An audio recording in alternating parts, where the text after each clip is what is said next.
대체 얼마나 더 잘해줘야 하는 걸까요? 김하성의 뛰어난 타격과 수비로 각종 종합지표에서 메이저리그 최상위권에 달리고 있는데도 올 MLB팀 예상 명단에서 제외됐습니다.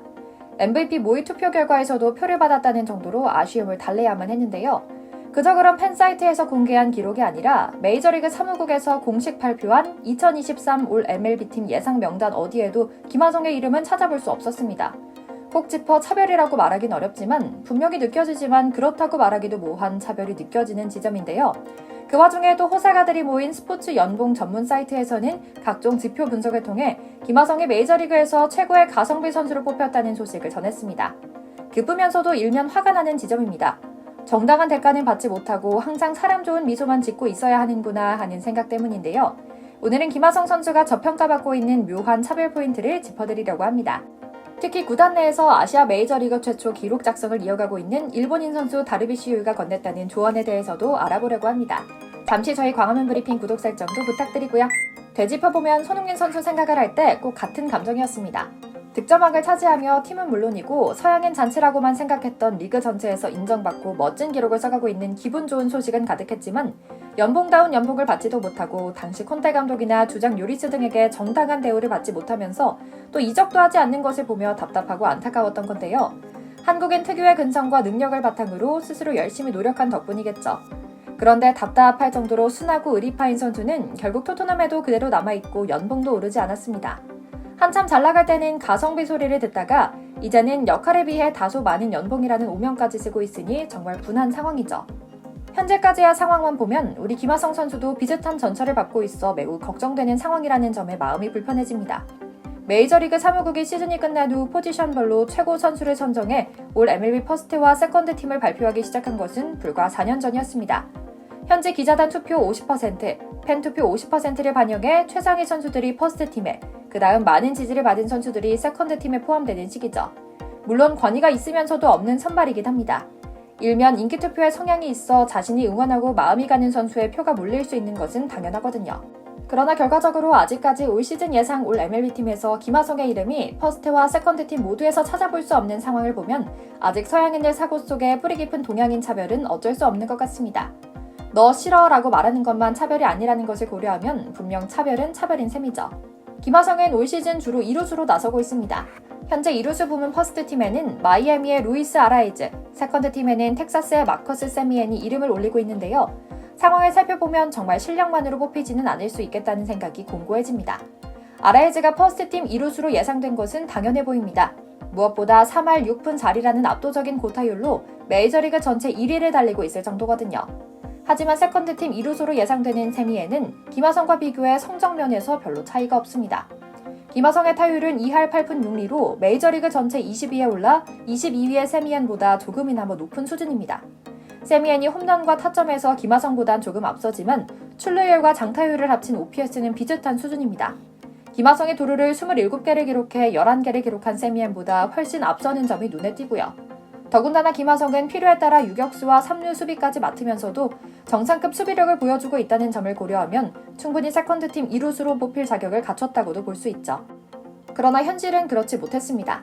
아직까지는 그저 가성비 좋다는 평이 자자할 뿐입니다. 현지 언론도 대놓고 올 시즌 김하성의 활약에 놀라운 건 그의 낮은 연봉도 한몫한다라고 말하고 있을 정도인데요. 구체적인 분석을 보면 정말 답답함에 목이 막힐 정도입니다. 스포츠 연봉 전문 사이트 스포트랙에 따르면 김하성의 올해 연봉은 700만 달러, 우리 돈으로 92억 원입니다. 이는 메이저리그 공동 211위 수준입니다. 2루수로 범위를 좁히면 공동 8위고요. 특히 앞서 후보로 지명됐지만 김하성과 실력 면에서 큰 차이가 없어 인정하기 어렵다며 언급한 마커스 시미언이 342억을 받아 MLB 2루수 연봉 2위를 기록하고 있는 점도 주목할 만하죠. 이들이 말하는 김하성의 가성비는 대체 선수 대비 승리 기여도인 WAR 수치에 그대로 드러난다고 합니다. WAR은 리그 평균 수준의 선수보다 팀에 몇 승을 더 안겼는지를 알아볼 수 있는 지표로 높을수록 좋은 수치입니다. MLB 통계 전문 사이트인 베이스볼 레퍼런스에 따르면 8월 중간 결산 결과 김하성의 WAR은 5.9로 내셔널리그 내 무려 1위입니다. 최근 6년 만에 시즌 50도루를 달성한 애틀란타의 아쿠나 주니어의 WAR이 5.9로 동률이지만 소수점에 앞서고 있죠. 아쿠냐 주니어는 MLB 역사상 96년 베리 본즈, 98년 알렉스 로드리게스 등 총 4명만 달성한 40홈런 40도루에 도전 중인 역사적인 최우수 선수 후보이며 연봉이 224억 원으로 김하성의 2배 이상을 받고 있다는 점을 고려하면 김하성의 가성비가 엄청나다는 것을 쉽게 유추하실 수 있죠. 메이저리그 전체에서 김하성보다 WAR이 높은 선수는 LA 에인절스 오타니가 유일합니다. 투수와 타자로 모두 뛰는 그의 WAR은 9.2입니다. 더 이상 논할 필요가 없는 올타임 넘버원이죠. 한 가지 역할에 집중하는 일반적인 선수 중에선 김하성의 WAR이 가장 돋보이는 상황이고요. 이 지표와 연봉을 연결하면 더욱 흥미롭고 분통 터집니다.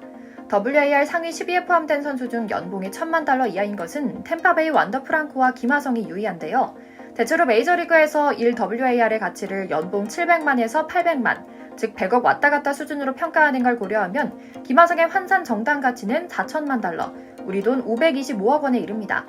김하성은 현재까지 시즌 113경기에 출전해 타율 2할 8푼 6리, 15홈런, 42타점을 기록하고 있는데요. 팀 사정상 활약에 더욱 많은 스포트라이트를 받고 있는 것도 사실입니다. 샌디에이고는 올 시즌 선수단 총 연봉이 $2억 4천만 달러를 훌쩍 넘습니다. 뉴욕 매츠와 양키스에 이어 세 번째로 선수단 연봉이 높죠. 특히 $2천만 달러 이상을 수령하는 고액 연봉자만 보가츠, 다르비슈, 소토, 머스그로브 4인이고요. 그런데 실력은 정반대입니다. 당장 가을 야구를 할 수 있을지 없을지도 모르는 상황이거든요. 저연봉 고효율 김하성은 감독과 프런트의 구원천사 같은 존재임은 당연했겠죠. 이제는 감독이 아예 김하성이 타석에 나갈 때면 그의 플레이 스타일에 맞추어 급하게 작전 변경을 지시하기도 할 정도입니다. 웬만한 공은 어떻게든 안타로 만드는 힘이 있기 때문인지 수세에 몰리는 상황이었더라도 주자들의 발빠른 주루 플레이를 지시하거든요. 이 작전이 꽤나 효과적인 것으로 밝혀진 것이 결국 김하성의 타격에서 시작된 득점의 도화선이 대승으로 이어지는 경우가 많았거든요. 그만큼 김하성은 이제 팀에서 없어서는 안 될 든든한 공격 자원이 됐습니다. 뿐만 아니라 타격에 더해 선구안도 좋아졌습니다. 팬그래프닷컴은 김하성의 플레이에 가장 주목할 점은 그의 상승세가 한 달 반짝이 아니라는 점이다. 특히 최근 한 달간 김하성의 볼넷 대비 삼진은 경이로운 수준이다 라고 평하기도 했는데요. 실제로 그의 볼넷 대비 삼진 기록은 올스타 휴식기 전후로 크게 달라졌습니다. 전반기 38개 볼넷을 골랐지만 100 가까이 많은 73개의 삼진을 당했죠. 그러나 후반기에는 볼넷과 삼진이 19개로 갔습니다. 삼진이 감소한 데에는 스윙이 줄어든 영향도 있습니다. 좋은 선구안을 바탕으로 불필요하게 힘 빼는 일을 줄이고 노련하게 타격한다는 뜻이죠. 하지만 그러면 뭐합니까? 아직까지 그는 가성비 선수 중 한 명일 뿐인걸요. 물론 희망은 있습니다. 한참 물오른 지금의 기세를 1년만 이어가면 그는 어쩌면 한국 메이저리그 역사상 최대 규모의 계약을 맺을지도 모르거든요. 재계약에 가깝다는 것은 분명 호재긴 합니다. 최근 이런 김하성의 재계약에 관해 흥미로운 소식도 하나 나왔습니다. 얼마 전부터 꾸준히 김하성 오래 보려면 연봉 많이 올려줘야 한다는 논조의 기사를 내고 있는 지역지 샌디에이고 유니온 트리뷴은 얼마 전 다르비슈가 김하성에게 건넸다는 조언을 전하기도 했는데요. 올해 초 샌디에이고와 6년 계약을 하며 아시아 선수 최초로 미국 무대 연봉 총액 2억 달러를 넘은 선수가 된 다르비슈는 올해 김하성의 든든한 수비에 힘입어 통산 100승 등 역사적인 기록을 써내려가고 있죠. 그래서인지 그는 한참 선배이자 동양인 동료로서 꾸준한 경기력 유지의 중요성과 비결을 전했다고 합니다. 실제로 그는 부상 탓에 통째로 날린 2015년을 제외하고 빅리그 생활 10년 동안 꾸준한 성적을 올렸는데요. 이런 꾸준함에 경험이 더해진다면 더욱 강력한 무기가 될 것이라고도 조언했다고 하죠. 즉 이제 김하성 선수가 필사적으로 신경 써야 하는 것은 꾸준한 기량을 이어가는 겁니다.